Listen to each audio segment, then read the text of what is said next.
It is a pleasure for me to introduce Professor Dixon from SLAC, Stanford University. He has a distinguished career that started in string theory.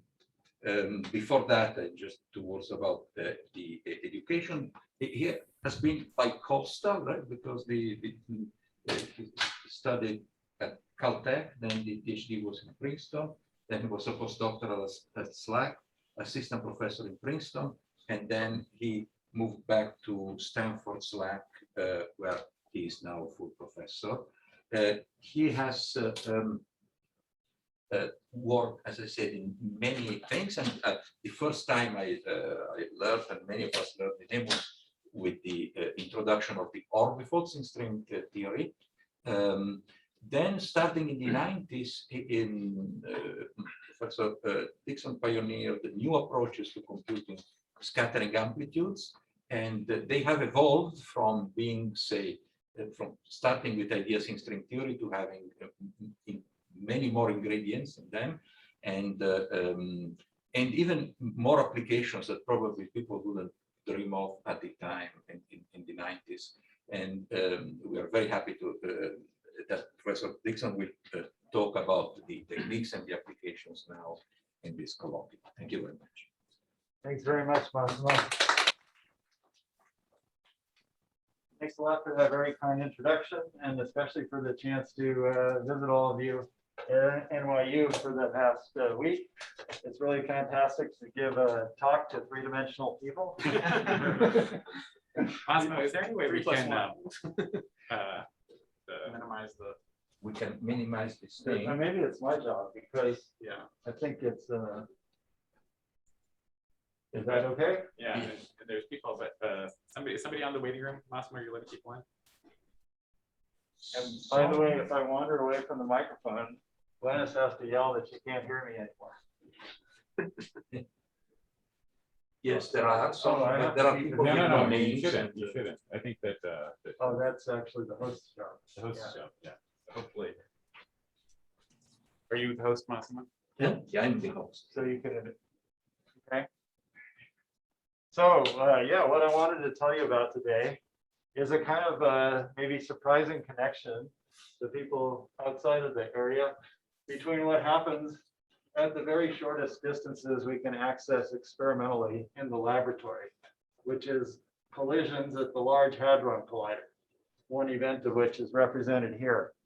There's actually a deep underlying connection to the physics of binary inspirals, which have been detected in the past few years by the LIGO and VIRGO collaborations. And it all comes down to some fundamental nonlinear interactions of fields, some of which are described here.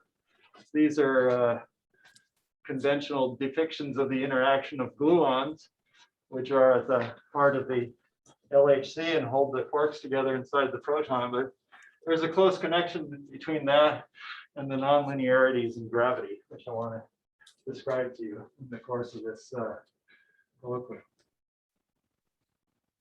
Now I need to be able to click on something to get there.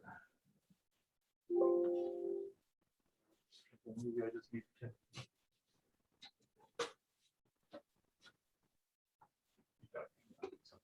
Yeah.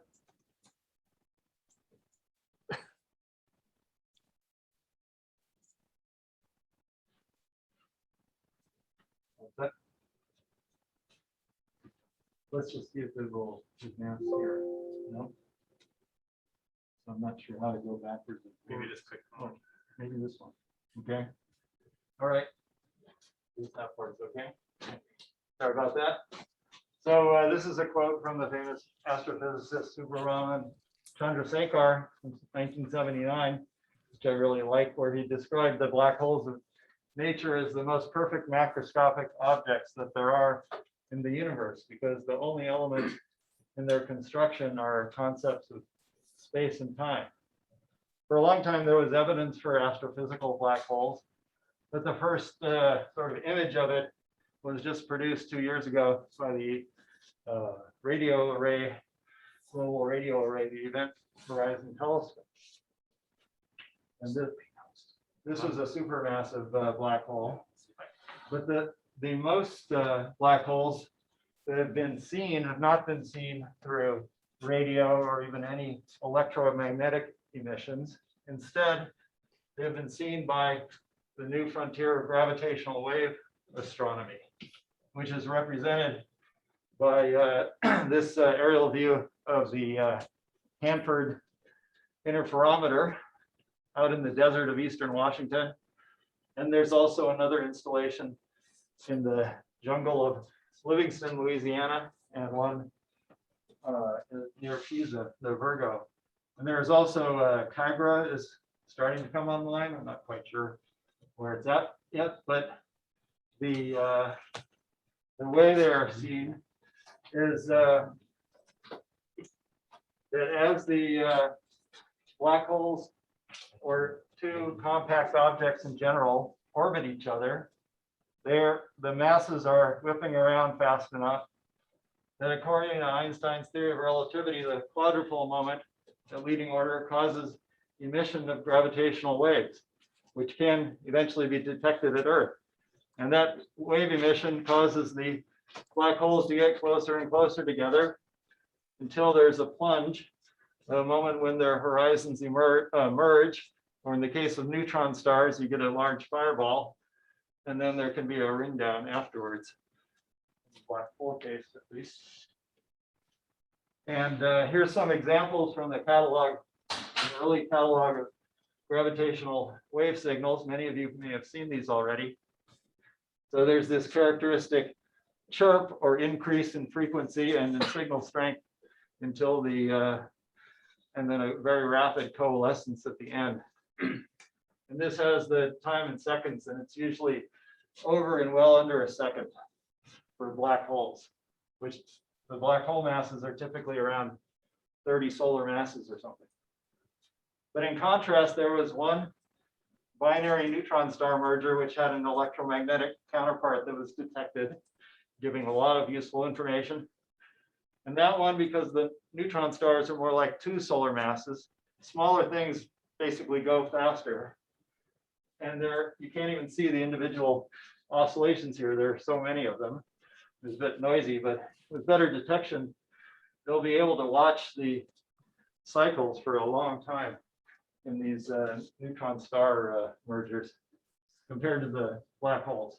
And eventually there will be interferometers in space, which will be able to watch many, many orbits, especially of supermassive black hole interactions or supermassive with stellar-sized black holes. Already, though, there's dozens and dozens of events, and presumably more on tape.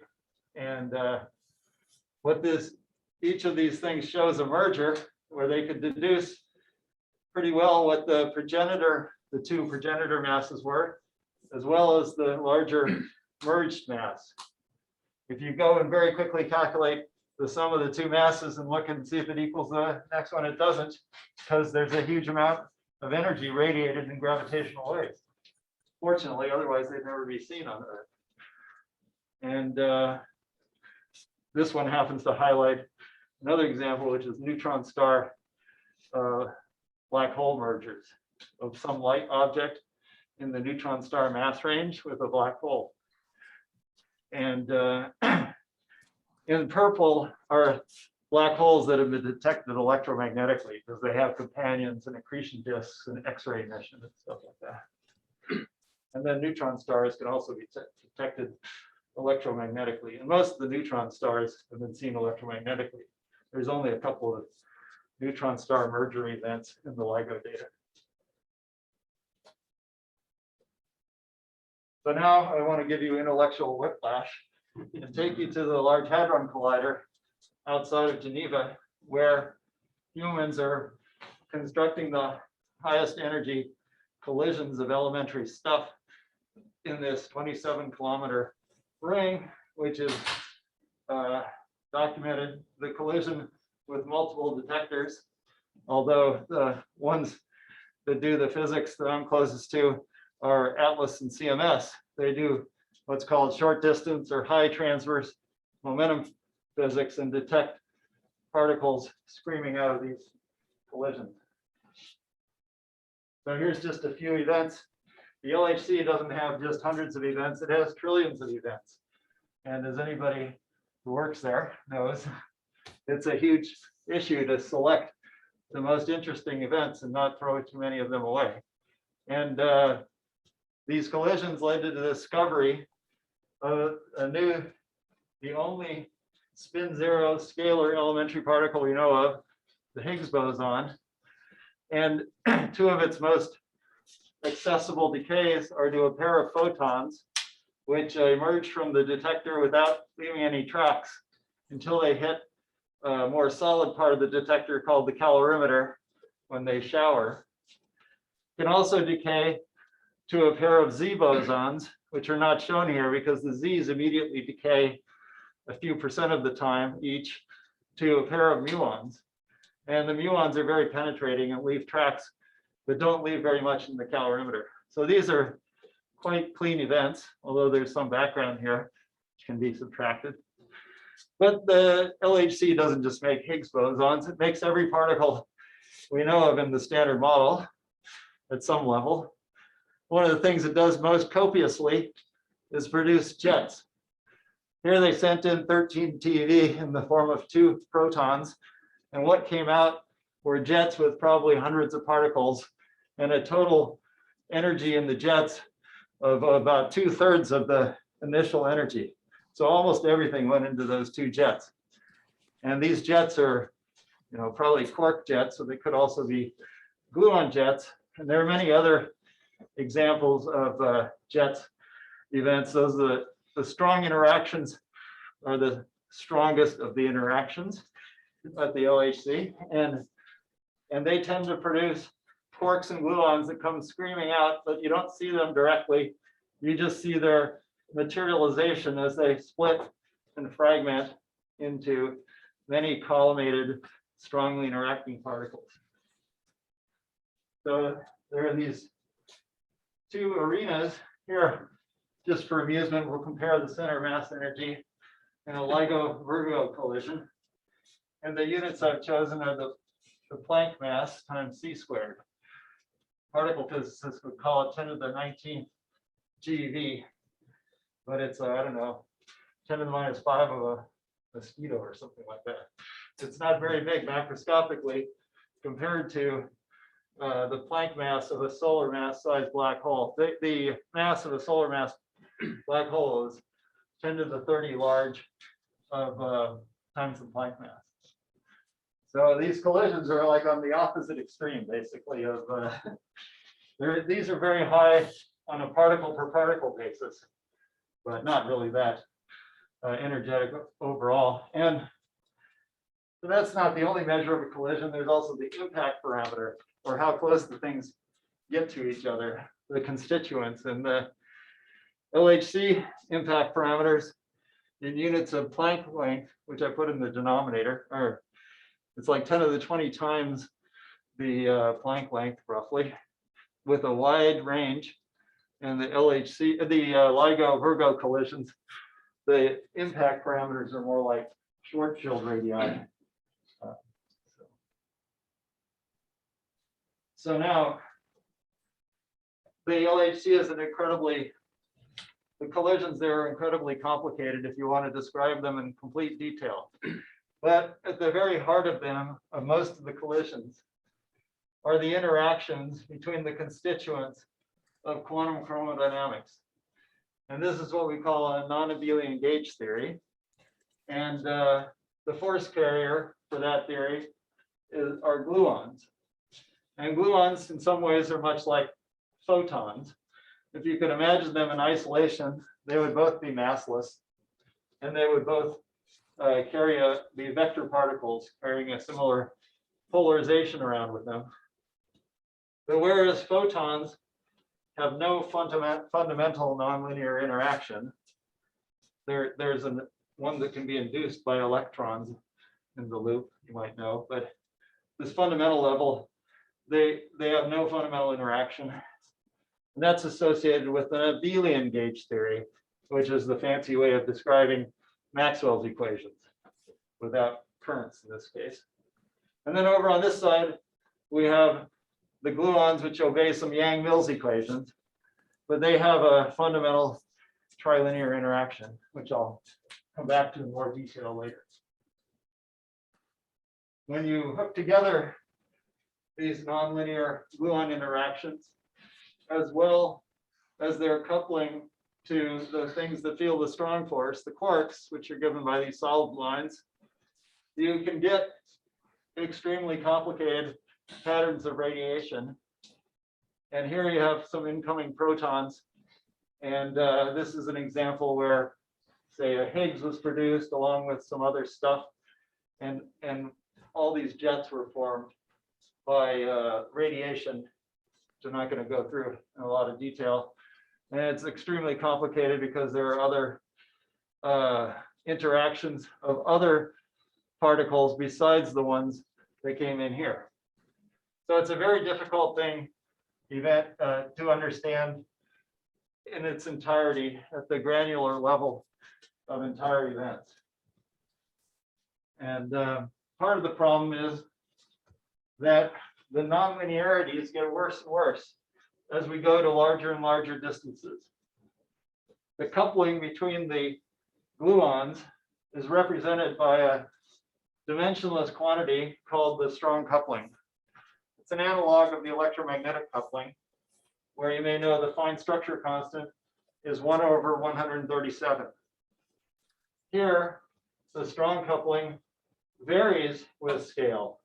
When you measure it at different momentum transfers, which correspond through the uncertainty principle to different distance separations, you can see that it runs, and this running is fit by a one loop calculation, more or less, that involves logarithmic running.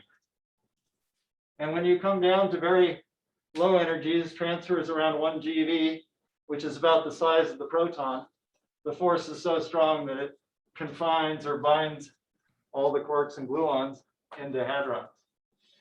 But at the short distances, it's fairly weak, stronger than the electromagnetic coupling of 1/137. It's about 1/10.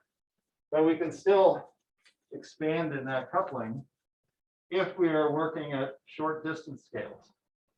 So that's the lesson, that there's a regime of these collisions where we can do a perturbative approximation and expand the system, that expand quantities in that parameter. Now, to give you whiplash again, let's go back and look at this binary inspiral that we saw these waveforms for. What you'll see here is that in the last several orbits, there's a reconstructed template that the experimentalists have made from smoothing their data after matching it to a red curve, which is from numerical relativity. Since gravity is classical, we can evolve these classical equations of motion forward. This is a big challenge until like 10 years ago, when some advances led to much better ways to do this. But that's what's being done here. Also, in the very last stages, you can do another kind of expansion. You have a kind of excited black hole. So it's ringing like a bell. So you can expand it in the normal modes of the black hole, which are not exactly normal modes because they decay away. And you can set up and compute the waveform in that way. But there's another region out here where the nonlinearities are small. And because the black holes are very far apart, so they, first of all, they kind of look point-like to each other. And second of all, the metric is fairly close to Minkowski, the metric produced by the other hole. And so you can imagine expanding the metric around the Minkowski metric and doing a perturbation that way, using some Feynman rules, for example, that come from the Einstein-Hilbert action that governs numerical relativity.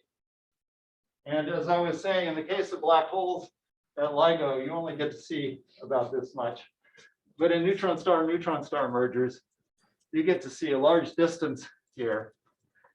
And it's actually very hard for numerical relativity, the way it's set up, to watch things from way back in infinity. So they'll have to start things later.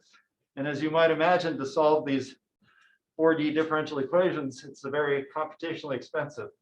So if there's some way to do things that's faster and works pretty well most of the way here, and maybe can be combined with information from numerical relativity, then that would be a big boon in terms of constructing even better templates.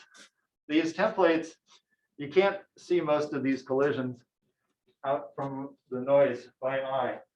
You have to know what you're looking for. You have to match it to a template. It takes a lot of sort of signal processing techniques to dig it out. And the better or more accurate your template is for a wide range of possible parameters, the more events you might find. So now I want to come to this notion of scattering amplitudes, which kind of play a key role at the LHC, but they're starting to invade the area of calculating gravitational waveforms. I like to think of these as the most perfect microscopic structures in the universe, with homage to Chandrasekhar. It's really where the rubber meets the road. It's sitting between quantum field theory and experiment. It's quite often the things that are really measured in laboratories. So these amplitudes for quantum chromodynamics, when you square them up, they give you the rates for all processes at the LHC, basically. And they're sort of smooth functions of the external kinematic variables and essentially nothing else. There may be one coupling parameter. So they're sort of very pristine in the microscopic realm. Now, both these situations, you have something very pure in some ways, but sometimes it's like shrouded. Like these electromagnetic black holes, they're literally shrouded in gas and dust from accretion disks, which are much harder to understand maybe than even Einstein's equations. But on the other hand, that gas and dust makes it possible to see them in electromagnetic mode. And the quarks and gluons scattering in QCD, while they have these fairly simple scattering amplitudes at very weak coupling, when you ignore loops and just look at trees, they're shrouded in this more strongly interacting setup. They're bound inside initial protons, and they emerge as collimated jets of hadrons in the final state. Here's a theorist picture, which is sort of related to that event I showed you before, but ignores many of the more complicated aspects of it. And it's how we really make predictions for the LHC with higher accuracy, as we factorize the problem or separate it into two parts. One part is, and here I give as an example, a very simple final state where you make a Z boson, and that's sort of the only thing you request to be detected.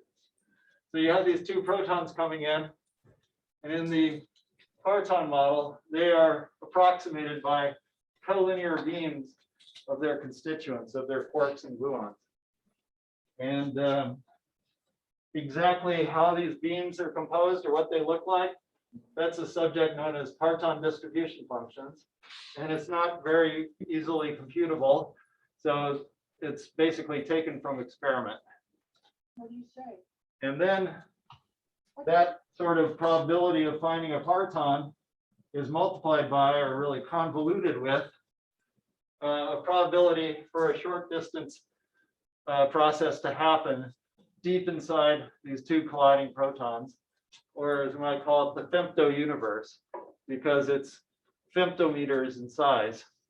These quarks behave as if they're almost free particles, even though they're bound into protons at this distance scale. We just imagine beams of quarks and antiquarks. They collide or scatter, produce a Z boson. And the task of perturbative QCD theorists is to calculate what's called the short distance cross section, the thing that gets multiplied by the non-perturbative information, the parton distribution functions, which are fit to experimental data. And then you can make predictions. And essentially every test at Atlas and CMS is some ways comparing one of these cross-section predictions to a measurement that they've been able to make. So the perturbative short distance cross-section, there are nonlinearities in there, but they're all proportional to the strong coupling constant. There can also be corrections from the weak interactions, which are important at very high energies, but the leading contributions are from quantum chromodynamics, and they're characterized by these couplings. And this is just to illustrate that you have to work to a few orders in this expansion sometimes to get good enough precision to match what experimentalists are capable of producing in precision. So the one example I'm going to show you here is the probability of producing the Higgs boson at the Large Hadron Collider. And I only show the theoretical predictions, but there are experimental measurements, and they match pretty well the theory prediction at the end of the day. When this was originally calculated, it was calculated at leading order. And there's a way of estimating the uncertainties by varying some scales that are fictitious if you go to arbitrarily high order. So nothing should depend on them. But at low orders, things depend on them. But the leading order result and even its error estimate was way off. And this was realized before the LHC started collecting data by calculating the next order, which gave a much larger number and actually an even larger error in this one. But then subsequent terms came in. Some of them maybe after the first Higgs were detected, the last one, I think. And they eventually led to a sort of few percent uncertainty, which is in good agreement with the data. But this is the result of summing up a very large number of terms in a computation of these scattering amplitudes and also combining them in a complicated way, which I won't really go into detail here. Now we're going to go back to black hole scattering. And well, I'm going to mention that we're going to find that there are similar techniques that can be used that are easiest to apply to the scattering of black holes. But we don't really want to scatter black holes because that's not what's seen in the data. That's not so probable. Much more probable is inspiral. But at very early stages of inspiral, you can't really tell the difference between scattering or inspiral. In one case, you're just barely hyperbolic. In the other case, you're barely on a bound orbit. And then eventually you spiral in further.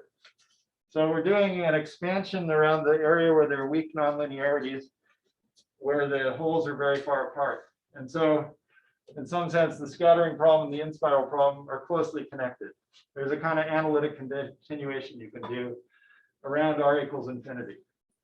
There's one way to do it, which is to write down an effective Hamiltonian, which describes all of the nonlinearities and compute it from GR in the scattering frame, and then apply it to the bound state.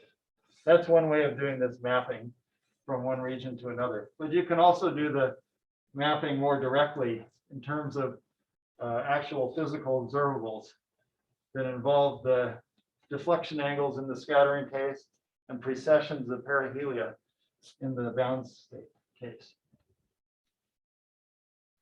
So let me say sort of a few more words about the input parameters with the simplest example, which is also the one that people have been trying to push to the highest accuracy in this perturbative regime. And this case is two spinless black holes. Spin is a big complication because you can point in any direction, and doing it in all generality is much more complicated. So the spinless one is the one that's known to the highest order. And to contrast the scattering and the bound state, there are actually two parameters in the scattering problem. You have two black holes coming in. I mean, besides the masses of the two black holes, you have a relative velocity in the center of mass frame at infinity, and you have the impact parameter that they would go at if they weren't acted on by a force. So there's two parameters. But in the bound state, there's only one parameter. And that's because of the virial theorem. The thing corresponding to the impact parameter, like the distance r, which is also related to g because the nonlinearities go like gm over r. That distance, which is related to g, by the virial theorem, that's like the potential energy, and it's related to the kinetic energy or the velocity. So the velocity isn't really independent of the distance. As they get closer, the velocity gets larger. So there's one parameter for in-spiral accuracy, which is this sort of common parameter where a g counts the same as b squared. That's called post-Newtonian in the literature. But in scattering, you can separate out separate orders in b squared or p squared and g. So you can write down a Hamiltonian that has a free part, which are just the relativistic energies of free particles. Then you can add Newton's term, but corrected to relativistic velocities. And then you can have higher order terms. And you can calculate these as arbitrary functions of p squared or v squared. And if you do it this way, it's called post-Minkowskian. So this is sort of what this double expansion looks like. There's an expansion in post-Newtonian where you collect all of these lines on the vertical. So you might have a couple orders, extra orders in g and fewer orders in v squared, and so on. But you add up these guys. And so you might notice that the first one called zero post-Newtonian, which means Newton, the date's from 1687. And before you could go post-Newtonian, you had to know that there was a post-Newtonian theory. So that could not have happened before 1919. And I think some aspects of it were actually known before this, I learned recently, but there's an Einstein, Infeld, Hoffman Hamiltonian from 38 that is also that is often cited here. And then to go to higher orders took more work and maybe more belief that black holes might sometime become visible. And the 2 p.m. was done in the 70s and 80s. And then starting in this millennium, people got to 3 p.m. and 4 p.m. And 5 p.m. is the subject of a lot of work right now. I'll come back to that in a second. But there's also this post-Minkowski approximation, which was developed through 2 p.m. in 1960. And then it wasn't like all that, didn't get much attention until a couple of years ago, when there was some more work in 2019 on that. And then the last couple of years, there were a lot of pieces put together for 5 p.m., although it's not quite done yet. And then there's also been an advance I'll come back to later on 4 p.m., just earlier this year. These are like the analogs of like next to leading order and next to leading logs resummation or something like that. Yeah, it's quite similar to that. So yeah, you can think of this as being the analog of alpha S. Right. It counts additional loops, but there's also an expansion in powers of a kinematic parameter. And you often in QCD, you usually just try to resum logarithms in that parameter. In this case, we're resumming powers. Some people are trying to resum powers as well. It's QCD, but it's not a very advanced form yet. And that, yeah. In some sense of like how hard one of those rows is compared to like the kind of, big QED type calculations that people were doing. Yeah, that's a good question. I mean, I think, so like a big QED calculation is the electron G-2. So that's known at 5 loops numerically. And so the Monte Carlo integrations at 5 loops of the loop integrals. But at 4 loops, it's known almost analytically, except for one term that's only known to 1,000 digits or something, essentially analytically. And I would say that's, it's on a par with something of this scope. They both involve actually somewhat similar functions. I'll show one of them later, but anyway. You had another question behind you? Yeah. So what's the motivation to do the post-Minkowski expansion? Because it seems, I mean, the Yeah, screening- post-Minkowski is not as physically motivated as the post-Newtonian directly, but there's at least two reasons to do it. One is just that the post-Newtonian is getting so complicated that, you just have to start breaking it up into pieces. And then you're kind of naturally doing at least pieces of post-Minkowski. Whether you really need to have this in closed form, not so clear. But also there's a thing I'll come back to at the end called the effective one body approximation. I'm not going to describe it in detail, but it can kind of incorporates information from each of these limits. And it seems to do better than the information you feed it. So it's a phenomenological resummation of some type.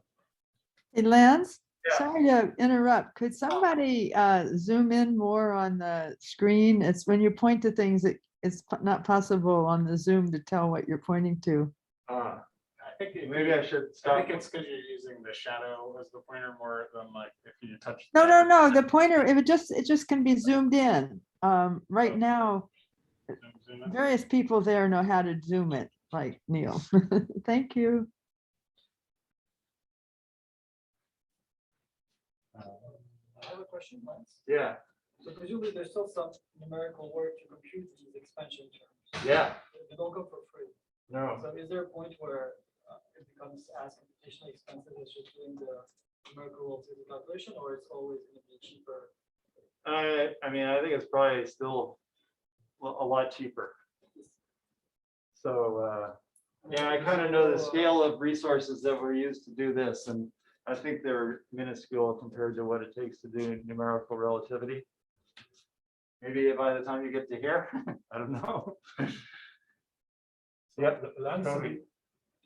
out of your graphs, there are loops, and the results probably will be divergent, right? So you have to develop some normalization procedure to get Yeah, final results. you don't have any ultraviolet divergences because at the end of the day, you remove all of the quantum stuff. And you're really just doing classical effects. And so there's no notion of ultraviolet divergences and renormalization.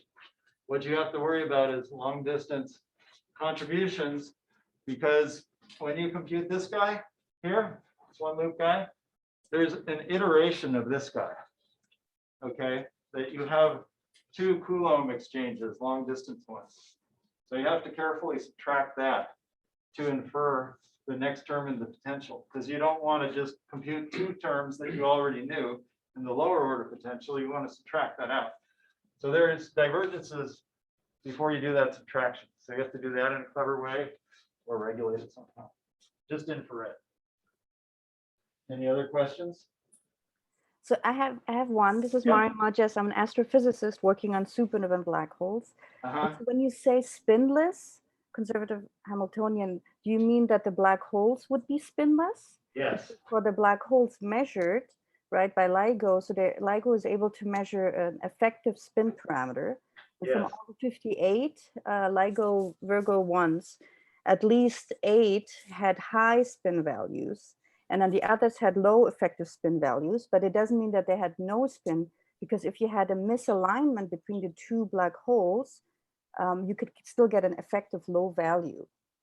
Yeah, Those I don't two- mean to say that spin isn't interesting. I'm just saying that the way people have pushed this approach the furthest, it happens to be in the spinless case. And people are working on the spinning case, both people from the traditional GR and also from the sort of amplitudes perspective. So people are definitely, aware that LIGO is definitely sometimes, I think, inconsistent with spinless. And in other cases, it's not clear. And it's very important because we expect most of them to be spinning to some degree, right? That's right. I mean, that's a very interesting question for the progenitors, like which stars and which explosions give rise to them. So the spinning aspect is very interesting. And as you Yeah. said, there are some that are definitely spinning.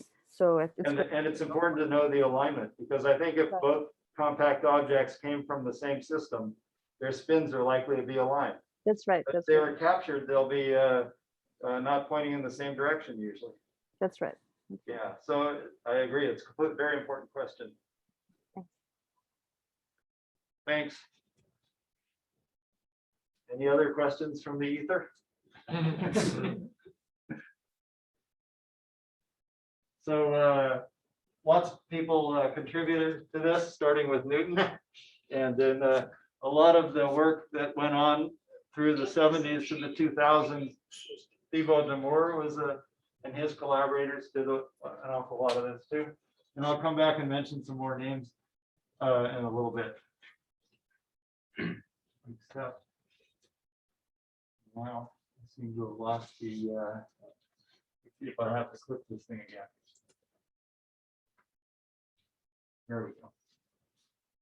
So just to give you an idea of what the scattering in QCD looks like, we have this approximation of going to higher accuracy. I mentioned before, I showed you some terms, the results that started at leading order and went to next to leading order and next to leading order. And the leading order approximation consists of Feynman diagrams that you can draw that have no closed loops. So for that Z production, you just get to draw this extremely simple diagram. In fact, it's been shown on postage stamps without the particles being labeled quite the right way, but okay. So, and in QCD, you can make lots of jets at a leading order approximation by colliding two gluons and graphs like this. And these obviously are a little harder to compute than these, but in some sense, where it really gets interesting is when you go to one loop. And we were engaged in trying to compute LHC cross sections for producing vector bosons for the electroweak interactions like the W and lots of jets. So for example, if you want to do at the next leading order approximation, the W plus 5 jets, you need this Feynman diagram, but you need 256,264 more of them. And this shows just before you even get to 5 additional gluons, how many diagrams you need. And we decided that wasn't really the right way to do it. And about 10 years ago, we were developing some methods, and there were a lot of other groups involved as well, in which by some measure, we were able to compute a large number of different LHC processes.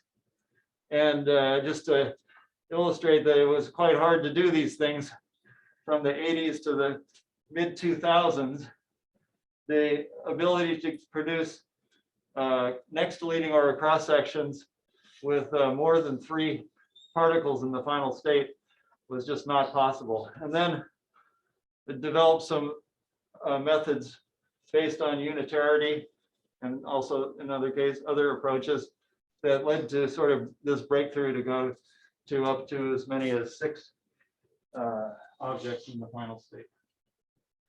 And this took a little different perspective on particle scattering, in which the role of each Feynman diagram is not very important in processes where there are very large numbers of Feynman diagrams.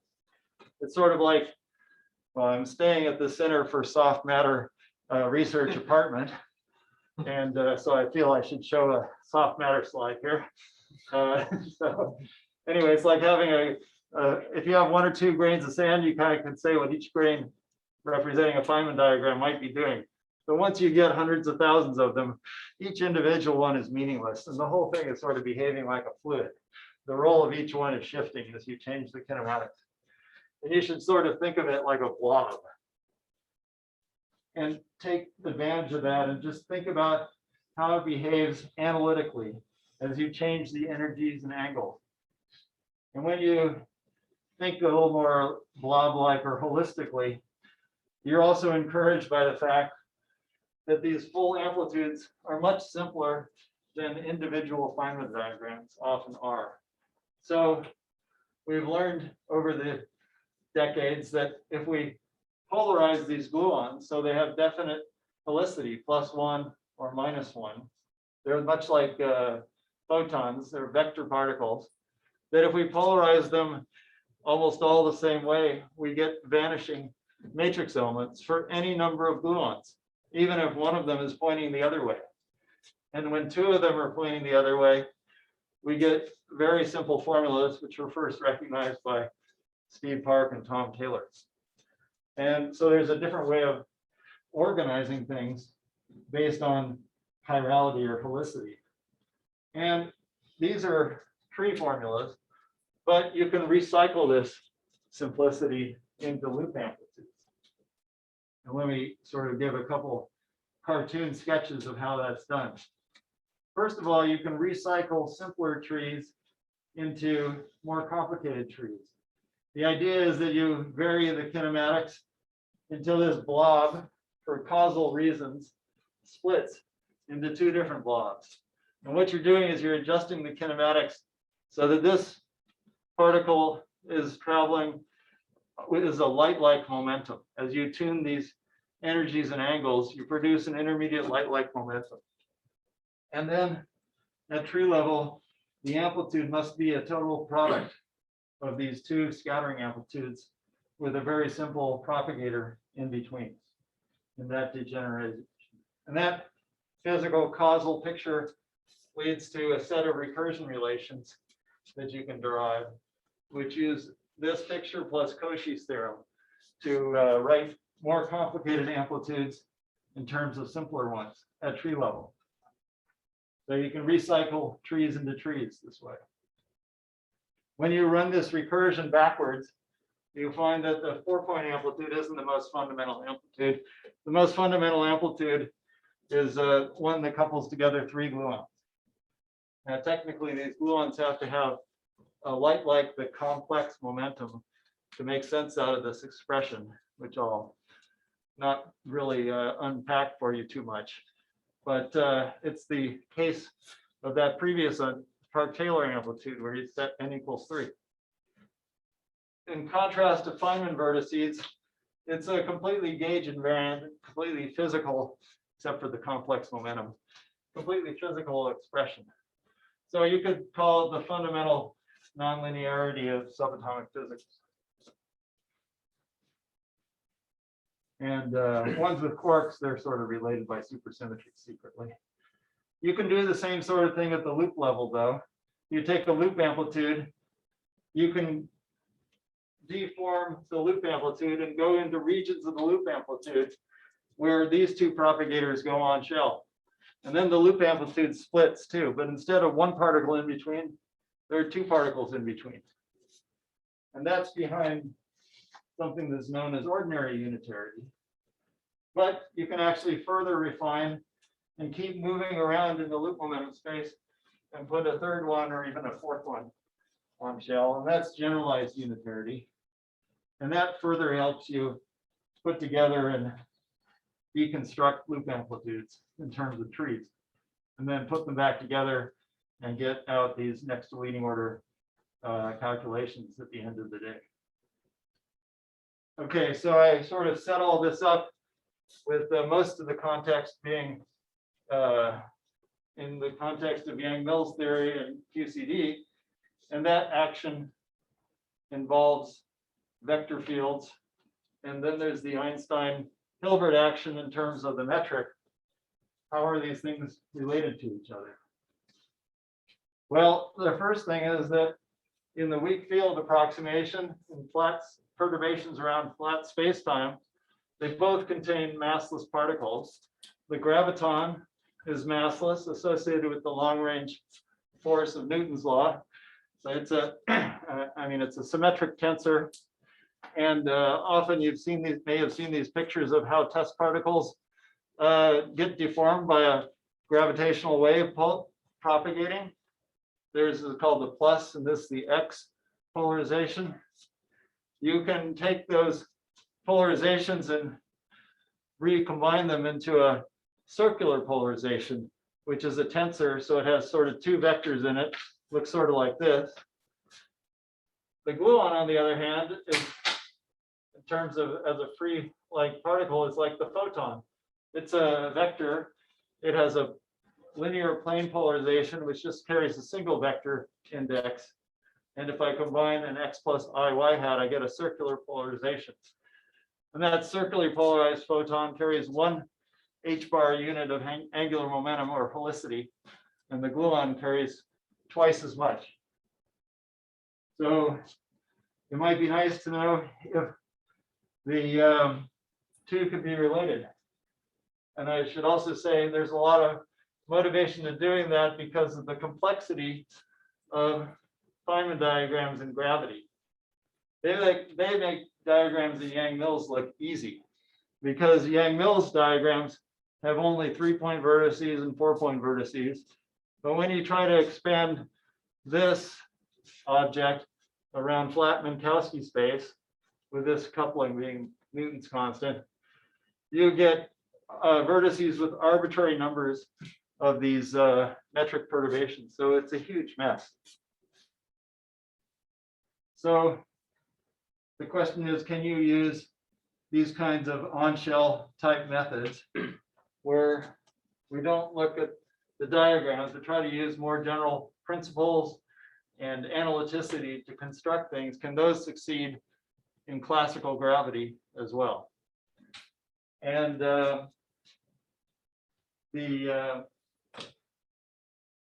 mentioned that this 3-point amplitude can be expected to be the basic on-shell object when you try to run some of these recursion relations.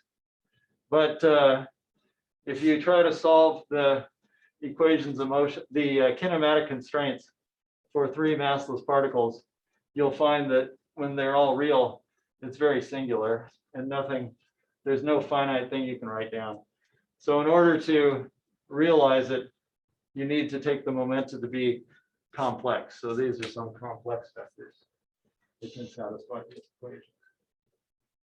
But once you've done that and you've made sense out of the 3-point kinematics, you find that the kinematic structure of the Yang-Mills nonlinearity expressed in a gauge invariant way in terms of definite polarization states has a unique form that is completely dictated by the symmetries. If you consider something that has to do with the little group and how it transforms when you rotate around each of these 3 axes, you learn that with a fundamental building block, which is called a spinor inner product, there's only one thing you can write down. And there's a unique dependence on the colors of the gluons, which in the case of QCD, there are 8 different colors coupled together by the Lie algebra structure constant. And then there's just one overall number, which you might as well call the gauge coupling. And when you apply the same logic to the gravity case, you need to do one other thing, dimensional analysis. You need to know that you have a dimensionless coupling here. And similarly, in the gravity case, once you've specified the dimension of Newton's constant that you want for this interaction, there's no other freedom. And the corresponding amplitude ends up being exactly the square up to some overall constant of the Yang-Mills interaction. So at this sort of simplest level, gravity is literally the square of Yang-Mills theory.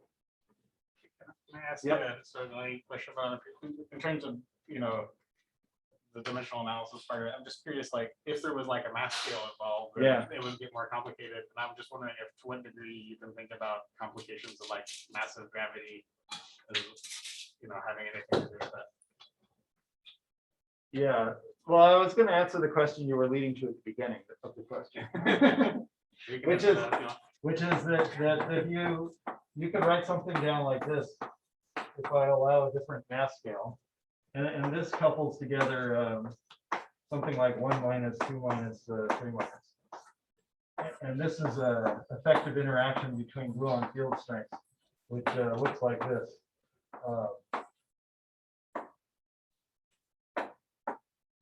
But it has a 1 over lambda squared coupling because this is a higher dimension operator. And but you can produce something like this. It has a different dimension because these things carry dimension. And here I have 3 of them upstairs and not the 2 downstairs. So you can definitely have different interactions once you change the dimension. Now, as far as introducing massive gravity, yeah, that's a little different question. There have been studies of massive gravity and when it can be consistent using some of these same principles. They construct the amplitudes using these same symmetry constraints. I know of a paper by Adam Falkowski and I think Camille, I forgot her last name at the moment.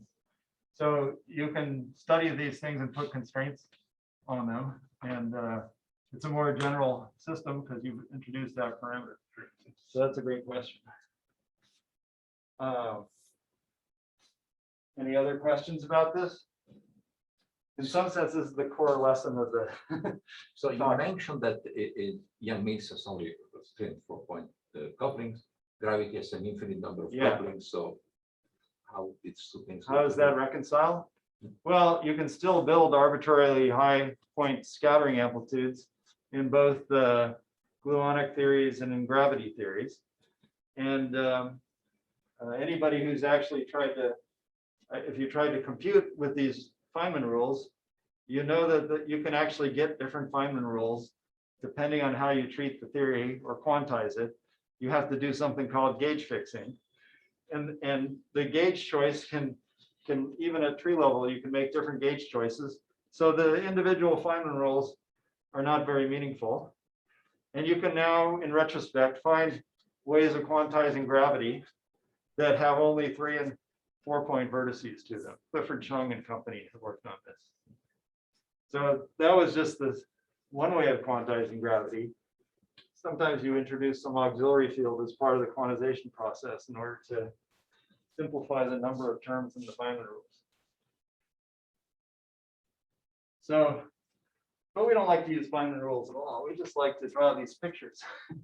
And in other words, we like to argue that because we have this quadratic relation at the 3 point level, and because there's a recursive method for building up these higher point on-shell amplitudes, when you run that, you can expect to find a relation that looks something like this, which says that the endpoint graviton amplitude should look something like the product of 2 endpoint gauge amplitudes. But exactly what this means, well, there are some precise formulas for it. They also involve some kinematic variables, Mandelstam invariants here. And I'm not going to write them all down, but they've been known for 20 years prior to the BCFW relations. This specific possible application are called the Kawhi-Llewellyn-Tie relations. And they tell you that if you know any gauge amplitude, you can get the gravity amplitude for free this way. There's actually string theory lurking behind all of this. I was not really going to say much about it, but the relation between Yang-Mills and gravity that came from the KLT relations was actually demonstrated in full string theory. So it applies in a much broader sense than just what we'll need it for later, or in the approach to classical gravity. It was actually derived for arbitrary open superstring amplitudes of massless states, comparing them with closed superstring amplitudes. Those include all the string excitations at tree level, and then they could be taken into the low energy limit, and they implied relations between n=4 super Yang-Mills theory, which is a generalization of ordinary Yang-Mills theory, or QCD, and n=8 supergravity, which is a generalization of Einstein's gravity that has very nice properties as a quantum theory in ultraviolet. And so there's a sort of sequence of relations. And this is sort of the tip of the iceberg, but it applies to the particles we've seen in experiment. So without saying what they are exactly, writing them all down, these relations tell you what every graviton tree amplitude is in terms of simpler gauge theory ones. They were originally derived for massless particles. If we want to apply them to black holes, we need to make some of the particles very massive. But we can do that using another trick from field theory, which is called Kaluza-Klein reduction. We think of the massless black hole, say, as carrying momentum in a fifth direction. And then we just ignore the fifth direction. We don't transfer any momentum in that direction ever. But then the mass shell condition is no longer e squared minus k squared equals 0, because part of the momentum is in the fifth direction. And now it looks like e is the square root of k squared plus k5 squared. So k5 is basically the mass. So there are these tricks where you can get things that correspond to the gravity calculation you want. Now, before we come back to LIGO at the end, I just want to mention that I actually haven't been doing this classical part of it myself. I've been watching it with great interest, but what I was involved with a little earlier was the supergravity connection. Superstring theory has been known to be a perturbatively finite quantum theory of gravity for a while. All the obvious divergences are just absent for various reasons. But the big question was, or a question we were asking was, what about supersymmetry without string theory? Could it, supergravity, I mean, could it tame the divergences too? And so we investigated that using the theory that had the best apparent behavior, which was n equals 8 supergravity. So we built up all of its quantum loop amplitudes through about 4 loops. And then my collaborators later, I went on, I dropped out, they went to 5 loops. And so this is an example of how you would cut an n equals 8 supergravity loop amplitude into pieces using unitarity. And then each of these pieces could be represented in terms of products of gauge amplitudes. And then you could use this information to build up these whole graphs. We found that n equals 8 supergravity was extremely well behaved in the ultraviolet. So through 5 loops, it's now known for sure that there are no divergences. Pretty much sure through 7 loops. So we now know that if this theory is infinite, the infinities are very, very small. So this is just something you couldn't imagine computing with Feynman diagrams. There's just 10 to the 20 maybe diagrams, huge number. Can't even try to count them, or we probably could. So there's a second machine for building graviton amplitudes from gauge theory ones, and it's called the double copy. And I'm not going to go through it either, but it's organizes things in a different way. And it's more, in some ways, it's much more flexible and powerful than the KLT relations. Came along a little bit later due to Bern, Carrasco, and Johansson. But it's like not 100% proven or understood yet. But when it works great. Now, just one point is, I sort of drew all these loop graphs, and you might be wondering, I thought loops were all quantum. But that's not really true. When particles move, especially if they move slowly, they classically can exchange multiple particles. And that gets represented, these multiple exchanges look quantum. But it's still, when you draw a loop like that, you don't want to integrate over all the loop momentum because parts of them are truly quantum, and you only want to keep the classical piece. And some loop diagrams are completely non-classical. For example, this graph, if you read from left to right, looks like 2 black holes annihilating into gravitons, producing 2 black holes. That has nothing to do with classical physics. And also, if you draw this diagram, this is a purely quantum contribution.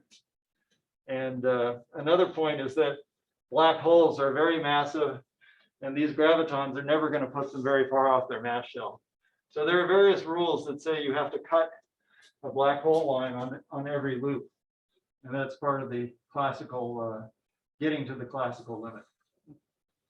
So you can construct these blobs, which are a representation of all the independent unitarity cuts that you need to describe the spinless scattering at order g to the 6th. There are 2 loops.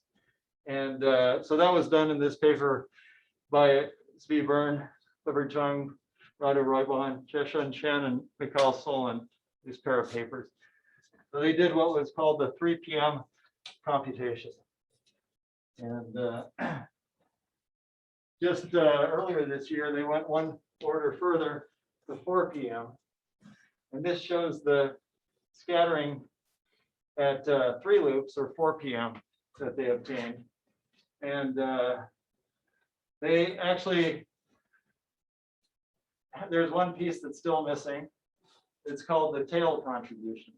At this order, you're trying to do something that's a conservative potential, but the gravitons can go on shell in the middle of the calculation and then go back and get reabsorbed.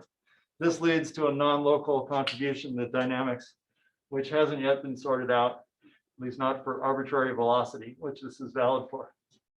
And here you can see just one complicated formula in this talk is that it has logs, arc cauches, dilogarithms, some of my favorite functions, and even elliptic integrals.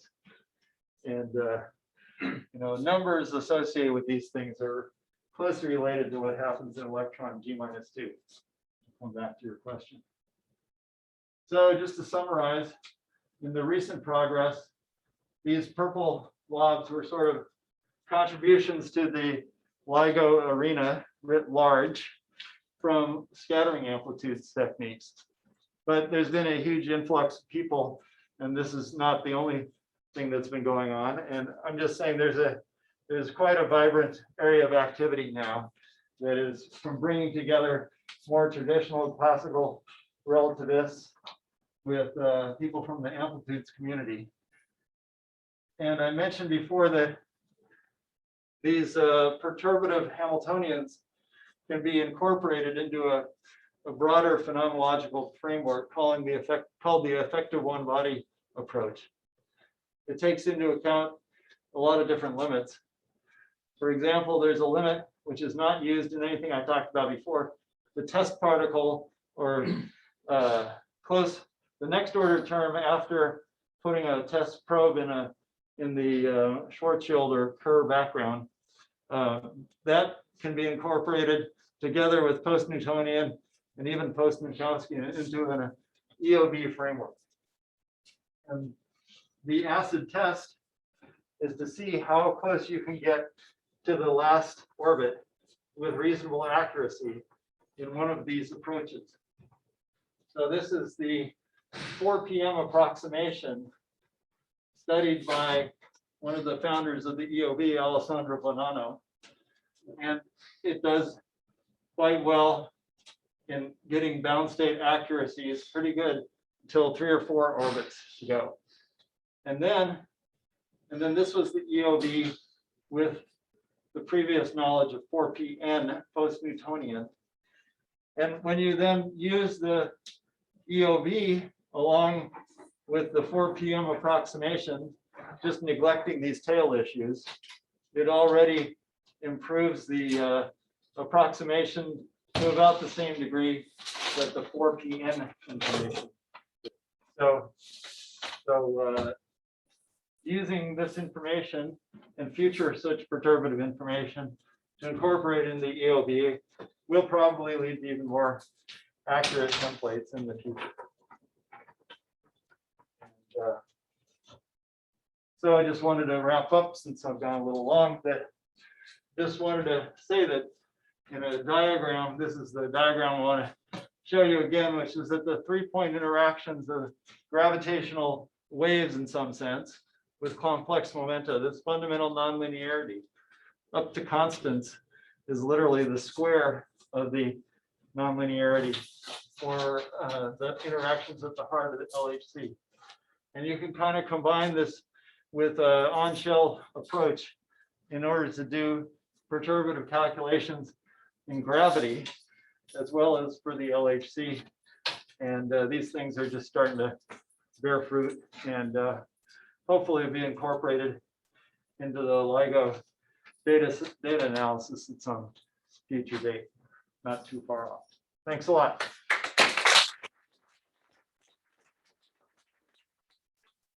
So are there any questions from the physical room or the cloud? So I'm still hazy on exactly what this is gonna, like, if this gets incorporated into the analysis, what is this going to allow us to figure out from the next or the previous mergers that we've already seen? Okay. Or That's a Yeah. good question.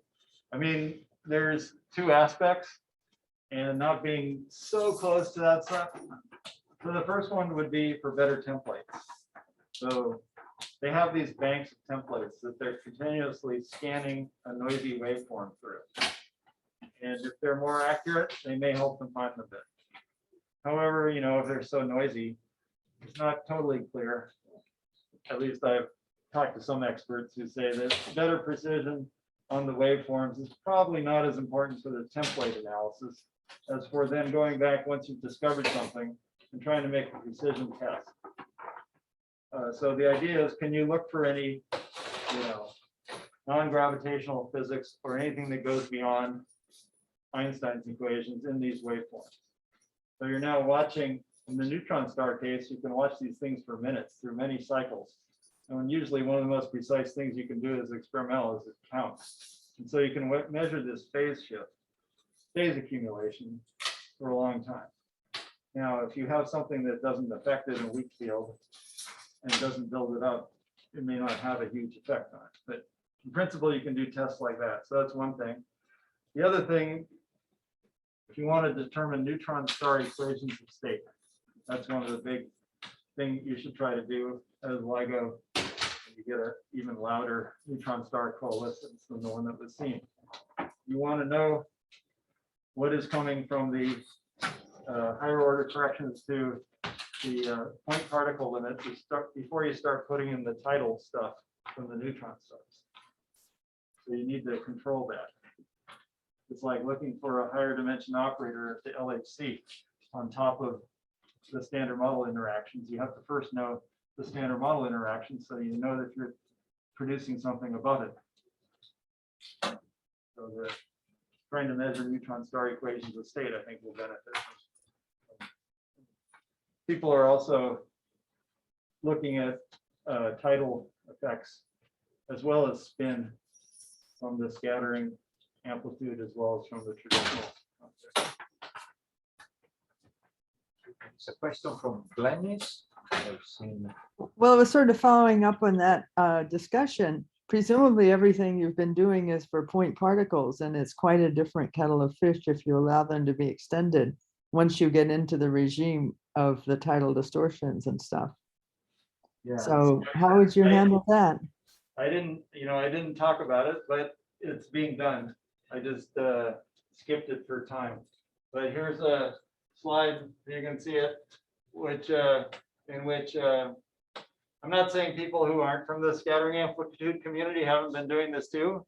These are just examples that have been done recently, which discuss spin contributions in the first case and tidal effects in the second case.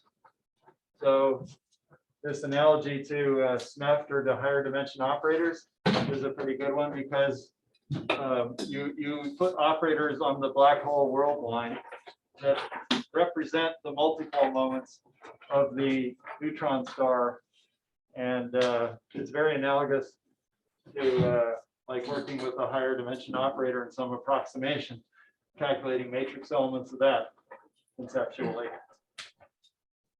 Okay, excellent. Do you have a similar imagining a similar approach for spin? I mean, you mentioned spinning, but how Yeah, would you... so spin is quite interesting because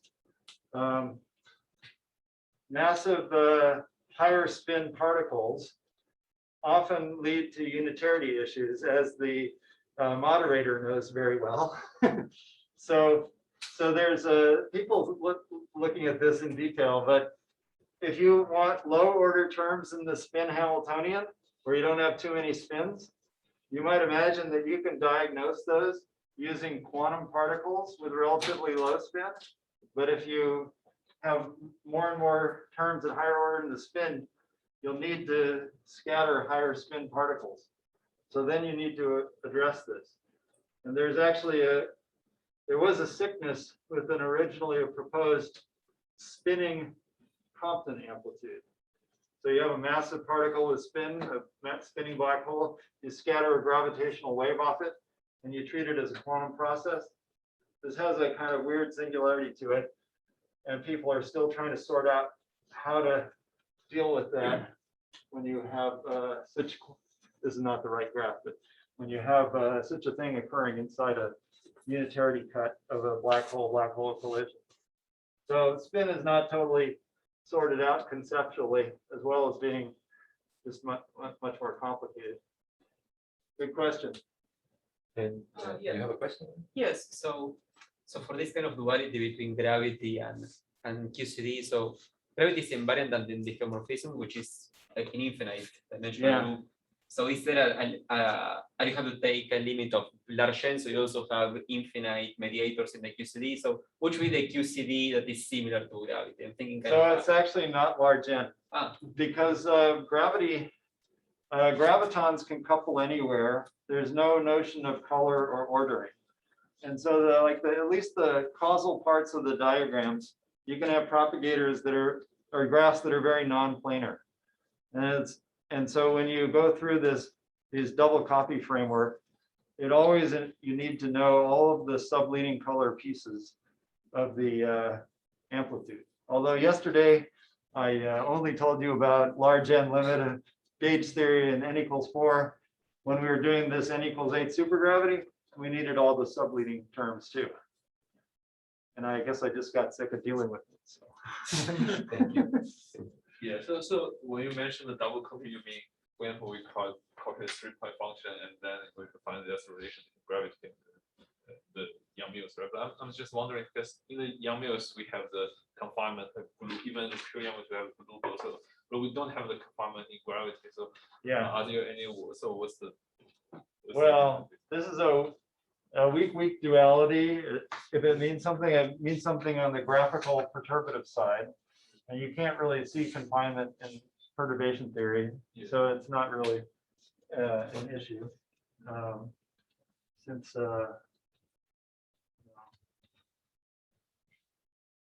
this, in case you were wondering, if you wanted to see one formula, this is sort of a generic formula for a gauge theory amplitude.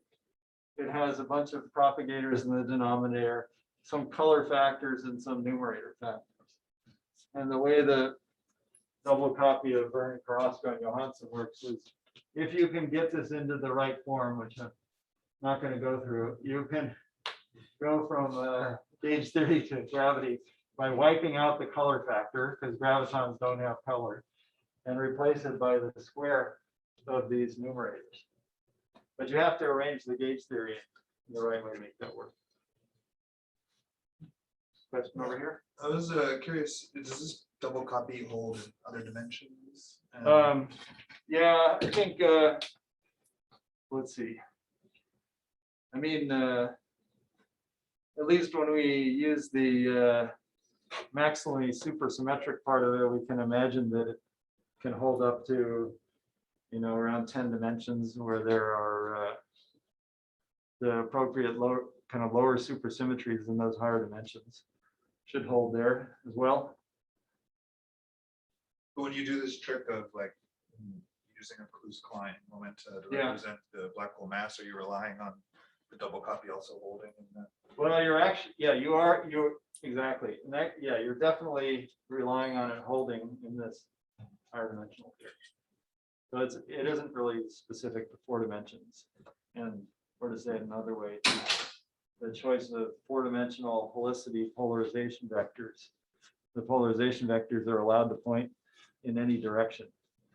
And if you want a massive scalar, you start with a massless vector. You can put its momentum in the 5th direction. And if you make its polarization also point in the 5th direction, then from 4-dimensional point of view, it looks like a scalar. Or if you want it to spin, you make it point in the 4 dimensions.